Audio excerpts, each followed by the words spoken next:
Hashem shchor ve'achlama ve'ora ke'or hachama shivasayim ke'or haboker odeh laker.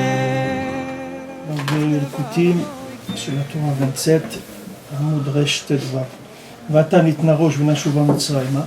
Donc quand ils ont senti les Bnei Israël la sakana, alors il dit on retourne en Égypte. On dit on va mettre la tête direction l'Égypte. Pourquoi?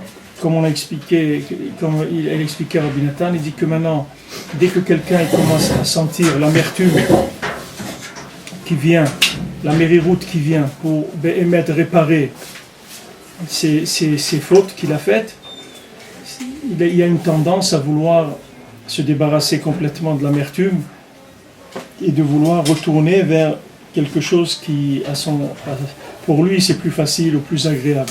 C'est-à-dire l'homme, il a tendance à vouloir fuir la difficulté et les choses qui sont désagréables. Alors, dès qu'ils ont vu qu'il y avait la pression de l'Égypte qui commençait, c'est-à-dire qu'eux, ils ont cru qu'en sortant d'Égypte, ça y est, ils avaient fini avec les Égyptiens. Il y a eu toutes les makotes, etc., makat bechorot, ça y est, on sort, c'est la fanfare et tout, ça y est, on s'en va. Maintenant, Pitom, qu'est-ce qu'il voit? Que les Mitzrim, ils commencent à les poursuivre. Alors quand ils ont vu ça, c'était un moment difficile.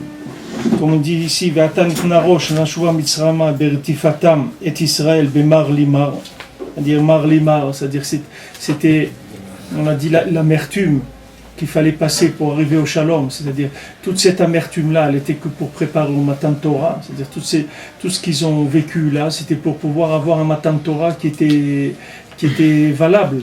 Parce que Rabbeinu dit que plus quelqu'un il a des difficultés au début quand il s'engage dans la Torah, plus il a des empêchements, des difficultés, et plus après il va pouvoir arriver à un niveau beaucoup plus élevé dans la Torah. Parce que les difficultés qu'il a eues au début, ça lui a ouvert des portes, ça va lui faire des portes qui vont s'ouvrir après. Maintenant, il ne faut pas oublier ici qu'on a dit qu'il y avait 3 problèmes, que normalement, le Yetziat Mitzrayim, on n'y avait pas le droit, puisqu'il fallait 400 ans, on est sorti au bout de 210. L'ouverture de la mer Rouge, on n'avait pas le droit non plus, parce que les anges, ils ont dit, ceux-là c'est des idolâtres. Les Égyptiens c'est des idolâtres et les Juifs aussi c'est des idolâtres, eux aussi ils font Avodah Zara. Pourquoi tu vas noyer les Égyptiens et sauver les Juifs? Donc c'était un moment aussi où d'après la loi, d'après le jugement, on n'y avait pas le droit. Sortie d'Égypte, c'est sûr qu'on n'avait pas le droit puisqu'on n'est pas resté 400 ans. Le contrat c'était de rester 400 ans. Donc Akash Baruch Hu, il a fait, par le srout de Hatzamot Yosef, il nous a fait sortir d'Égypte à bout de 210 ans. Par le srout de Hatzamot Yosef, la mer Rouge s'est ouverte.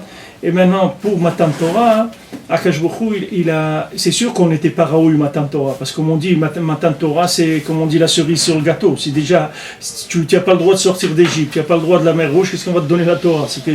On va te faire un cadeau, en plus, on va te donner des choses en plus, la Torah. Alors que il a calmé les anges, il leur a dit, regarde, la Torah que je vais leur donner, de toute façon, s'ils ne veulent pas, s'ils ne sont pas...